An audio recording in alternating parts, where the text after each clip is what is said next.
They done messed up now. Should have never gave these boys a podcast. Whoa. This is Off the Rim. With your boy, Coach Skinny, Coach Drayton, and Coach Drayton. I'm up. There go the men again. What up, SimWorld? Sit back, relax. Let us take you through the mind of a coach. What up, dog? What up, SimWorld? It's me, Coach Drayton. Uh, Skinny's feeling a little under the weather, and Coach Dree celebrating his big streak since nobody could stop Philadelphia Elite. I guess them developmental coaches do know what they're talking about. On to the topic at hand. Today we're gonna talk about my favorite position in basketball, the point guard. I feel like there's many ways that you could define a point guard and what makes a good point guard.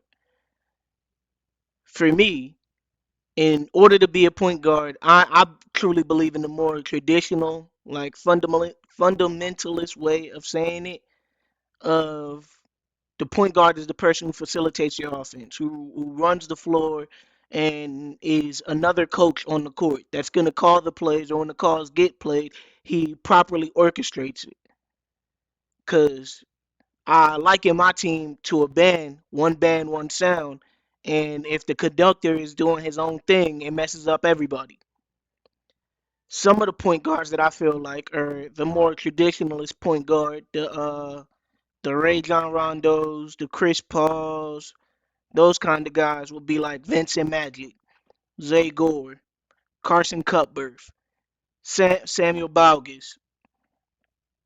But I'm not taking away from the other type of point guard, which I believe is the new era point guard, the score first kind of point guards. I would think of like your Kyries, your Jalen Brunsons. They're able to facilitate, but their facilitating is not what makes them the point guard. They're really shooting guards that aren't big enough to to play shooting guard.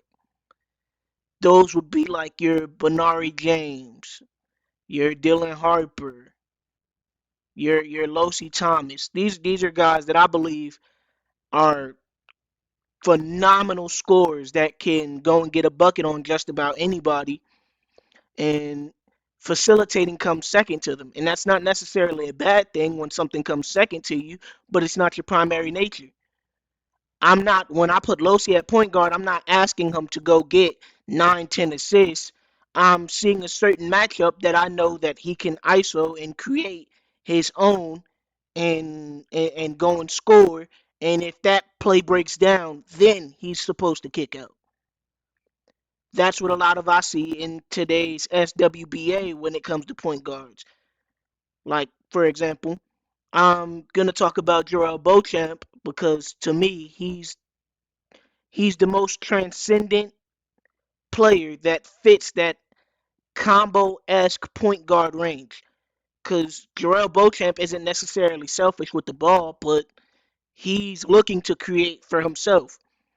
In his game against Rocky Mountain Monsters, you got to see that his true ability is when he's coming downhill and can make one or two moves against a defender with no help side defense, he generally can score it every time.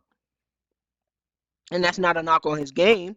I think that's more of like the bright side to the future of basketball.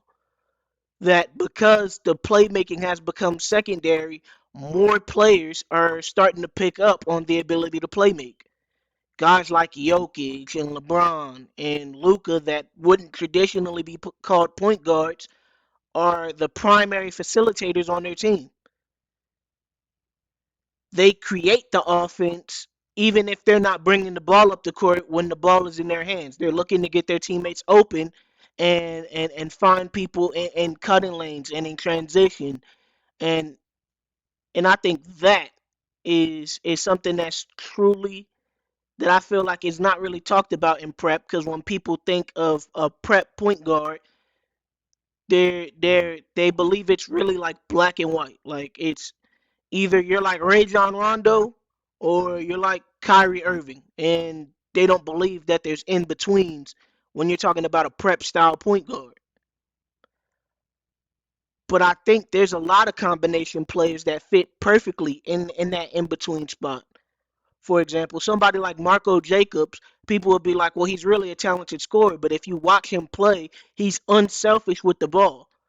He's not taking bad shots even when he misses. He creates a lot for himself and his teammates, and when he gets going, he's on fire, and you have to double him. And you have guys like Dylan Harper, who when they're running the point, they generally only have to pass because they're getting doubled. Not because they can't or not because they don't want to. They only have to when they're getting doubled. When you're watching Indy Stripes play, everybody feels like every time Dylan Harper puts a shot up, it's going to go in. That's not necessarily making him a bad point guard because he doesn't have to pass. I feel like it makes their offense more dynamic because he doesn't have to pass. Because he doesn't have to pass, and you have to focus so heavily on stopping him, it makes everybody else open by proxy. But y'all coaches get in the chat. Y'all tell me some players who y'all think are great point guards who aren't getting their due, who aren't getting their shine. As always, SimWorld, the only place where you can see the game and be the game. We out.